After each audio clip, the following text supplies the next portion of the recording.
Too blessed to be stressed. We're with EBS right now.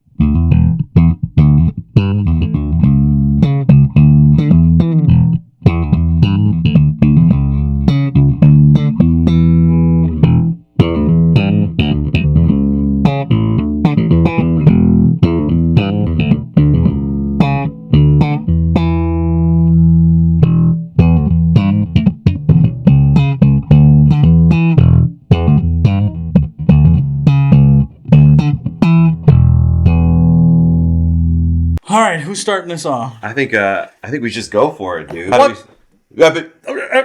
What's up, everybody? I'm Jody, and this is Marc. Hey, we're some bass nerds, and we want to go through the new EBS Reidmar 752 head and the Neoline 212. Too blessed to be stressed. We're with EBS right now.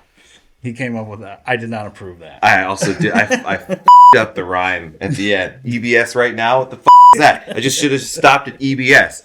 Class D, a lot of people love the lightweight, portable stuff. I am a big fan of it. I know Marc is also a big fan of lightweight stuff. Mm-hmm. We have the EBS Reidmar 752 head.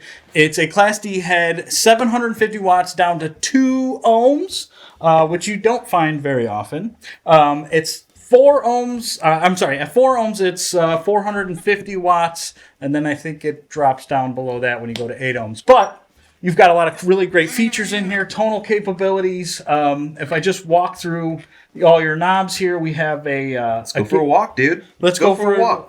Buckle up. We're going on a journey. Buckle up. We're going on a walk. So just to go through our layout here, we have gain. We all kind of know what gain is, right? It's our input, how much we're driving the amp. We have a comp limiter on it that has a push button activation here. So we can spend 30 minutes going through what compression does, but basically we can make your quiets a little bit louder and your louders a little bit quieter, and everything's a little more uniform and balanced. I like just a tickle of compression. A little tickle of compression. A little tickle of comp. I don't like to over compress. Yeah. And then we have bass. We all know what that's, low frequencies. We have mid and a mid frequency select. So your frequency will work with your mid frequency, so you can kind of boosting or cut what frequencies you want to highlight or what you want to get rid of. And one thing I want to mention, whenever you have like a lot of people will take an amplifier and they'll set it right in the middle, and they're like, well, the mids don't really sound like anything. If they go to like keep the middle, like the volume of the middle at center, that's going to be 0 decibels, yeah. Right? So if you're adjusting the frequency range, like, I'm not hearing a difference. It's, well, you goober, you got to either boost it or cut it. Right. Show them how to boost it. How do you boost the mids? You boost the mids this way, and then you cut them out going that way. Exactly. So if you boost the mids, and then you hit an open string for a while, and you do this with the frequency knob, you get that wow, that cue. Yeah, kind of a wow. That cue. Whoa. Oh, shit.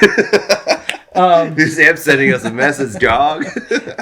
So the mid frequency, again, like Marc said, you need to either boost or cut it to affect what your frequency you're selecting. I'm a big proponent of reductive frequencies. So what I like to do is blast my mids all the way up to 11, and then find as I'm like hitting an open string or a note, find the most annoying tone I can, and then boost it. Then dial it back and bring it down a few dB. Right. And I think that adds a lot of clarity to your tone. I think the magic in bass tones is in the mid frequencies, frankly. Mm-hmm. So that's that, and we will demo that a little bit and kind of go through that in a little later.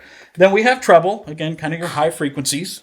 We kind of know what that is. Bright is going to really be your higher frequencies, where you know, if you're a slap guy, you tend to turn your bright up a little bit. If you want a little more string noise, play with your brightness. Drive, again, Marc's favorite knob on any amp, the drive. If you want a little bit of grit, a little bit of dirt, this can actually highlight like your dynamics. If you're playing a song that's maybe a little light, and then you really start to dig in, get that kind of Geddy Lee. Once you start to dig in, if this knob is up a little more, you'll start to get that break up, that dirt. And then volume is just how much output you're putting out into the world. And then this thing is just over 8 pounds. Nothing. They actually mentioned that it's kind of perfect for a 15-inch laptop. Yeah, bag. it doesn't have a case built for it. Right. But you can pretty much go to any store, whatever your favorite store is. Target. What's the big one in Canada? UK. Yeah. You probably go to Boots in UK and find a laptop bag that'll fit Bucky's? that thing. Is that what's Yeah. I mean, you can find a 15-inch laptop bag that fits this thing quite well. And what I usually do, and most gig bags have enough room. I mean, even a lot of gig bags have a pouch for a 15-inch laptop. Yeah. I usually just put my head inside my gig bag. If you're not carrying a ton of stuff, you might be able to fit it in your bag. Well, I've noticed that a lot of these like smaller heads, they'll like be, like narrower this way but they're chunky this way. Right. So they don't really fit in most like gig bags. Yeah, I think I sometimes feel like, they don't. But this, I like the sleeker, like slimmer profile in terms of the height. Yeah. It's not. It's definitely a little narrower depth wise. Yeah. Right. I feel like I have a lot of the mono bags, so like sleeves. I feel like it would fit in that pouch. Oh yeah. Pretty comfortably. Yeah. Definitely the base sleeve. I think the magic sauce with this specific amp though is that EBS, they had that analog preamp that just put them on the map. Right. And they built that into this head with a newer power amp technology that allows for more girth, I think the other one, did the other ones go down to 2 ohm? I think they did not. So this one goes down to 2 ohms. This goes down to 2 ohms. So, but like, you get a lot of like the bottom end support without sacrificing any of the tone. Right. So it's the analog, preamp with the voice inputs, which really anyway. Right. Sounds awesome. It sounds like, it just sounds like what you would come to expect of EBS. They knocked it out of the park with the head. There's a certain sort of sweetness to it. I've got a 70s grabber that I'm going to be playing through. You'll hear that for sure. It just sounds super, super good. But also, it pairs beautifully with the Neoline 212. This thing's like, 46 pounds? Yeah, or something under 50 like that? pounds for 210, tweeter, lightweight, kind of standard 210. I'm curling 45. Yeah. Little cumbersome, but hey, yeah, not too bad. But you got to remember, you got to move slowly when setting it up because the drummer is always going to want help, or the key player. I've had a couple in my life who want to bring a Rhodes, and then they want to bring their chopped up Leslie, and all. No, I don't want to. You better hire somebody to move because I've got my own stuff to take care of. So let's play some bass. Let's do it. Let's slap a bass. Slap a bass.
for a lightweight, portable, powerful, reliable head. And then you can also foot switch it too, which it gives you mute. You can turn on your comp limit. I believe you could turn on your drive as well. So it almost turns into like a 2-channel amp once you add the foot switch to it. So. And you can use like a lot of different. There's several different 2-button, 4-button foot switches out the there. The It's TRS compatible. kind of pedals. Yeah, it's totally compatible with a lot of those, which is great. Cool thing about EBS too, like they're kind of sneaking in to the bass world again. I mean, they've always been a huge part of the bass world, but you're starting to see like big players at the forefront. Mono Neon, yeah, I've seen her playing a lot of the EBS. Tal Wilkenfeld, we had the pleasure of working with her. In fact, she played this exact rig. That's right. She played this exact rig. It was awesome. But it's really great. They're like they've always just been a company that has made really great shit. I mean, of course, Billy Sheehan is doing stuff with them. But I also too, like, just to touch on, we recently had the bass bash and Tall killed it on stage. And actually, did she use this actual amp? So like, we're gonna try to sound good with it, but if you want to see some real professionals play with it, there is video up. I think it's on the Bass Magazine YouTube channel, and you can actually see Tall play through this one here. We should have had her sign it or something. Yeah. And hope you like it. If you have any questions, you can go to the EBS website or your local dealer. And I do want to say thank you to EBS for giving us an opportunity to play with this lovely amp and review it and have a little bit of fun with it. And so let's play some bass.